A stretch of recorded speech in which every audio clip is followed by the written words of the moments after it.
Hi, and welcome back to the channel. Learn Real Estate 123.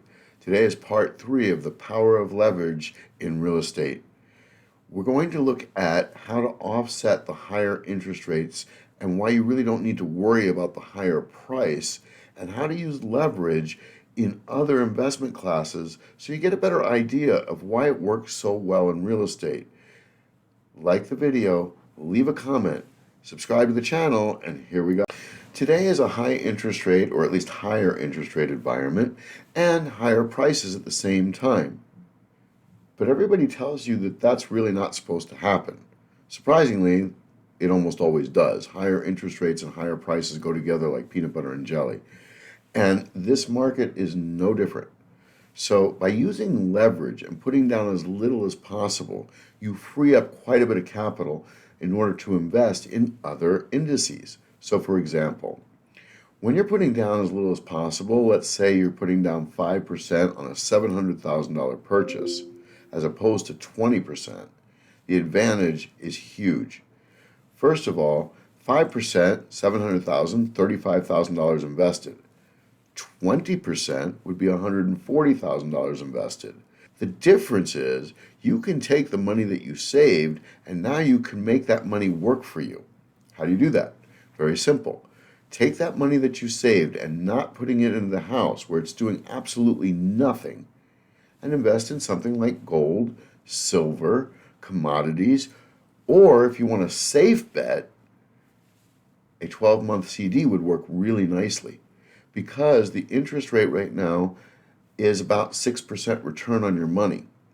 So you're going to take that $100,000+, you're going to put it in a 12-month CD, and you're going to make 6% on your money.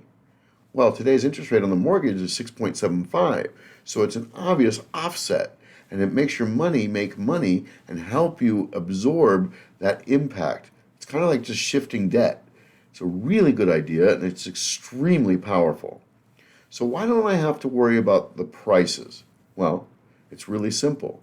I'm using leverage and the understanding that I don't own the house, I'm controlling the house, meaning I can live there, and when I'm done living there, I can sell it. And the only way I can lose is if I sell in a down market.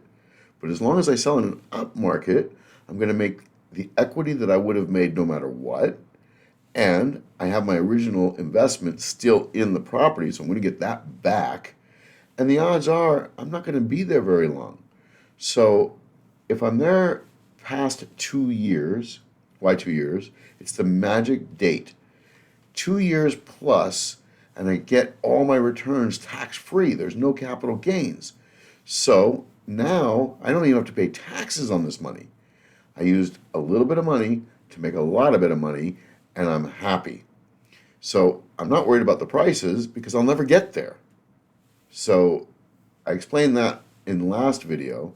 Amortization allows me to utilize the fact that because I'm not going to be there for more than, let's say, 12 years, I'll never get to the price point that's on the purchase agreement anyway. So if I bought the house, in theory, for $1 million, but I was only there for 7 years, then I'm not going to get anywhere near $1 million of out-of-pocket expense on that house. So now the benefit is I get a tax break of $1,000 a month from the federal government. I get money back from the state government. It's tax-free income, and I made a whole bunch of money. So I don't care about the price, and the interest rate I'm already offsetting. So I'm good. So let's use the stock market as the classic example. So let's say I want to buy a stock, and that stock costs $400 a share, and I want to buy 100 shares. So that's $40,000, and that's a lot of money. So what's my alternative?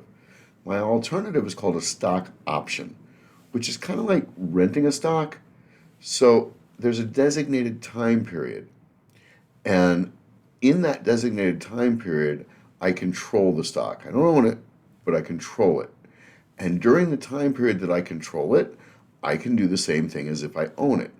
I can do one of three things. I can either purchase the stock at market value, I can sell the stock, or if I have to, I can walk away from it.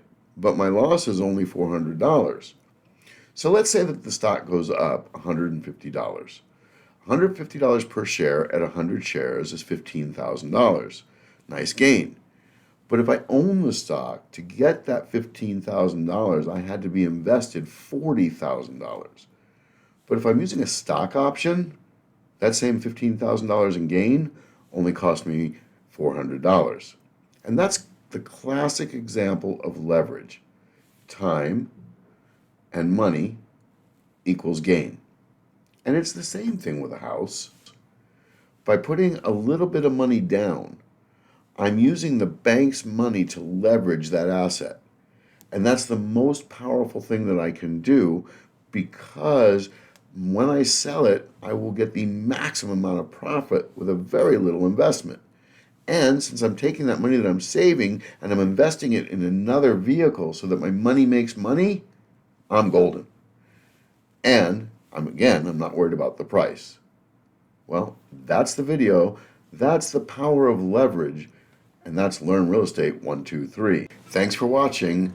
Leave a comment, like the video, subscribe to the channel, and I'll see you next time.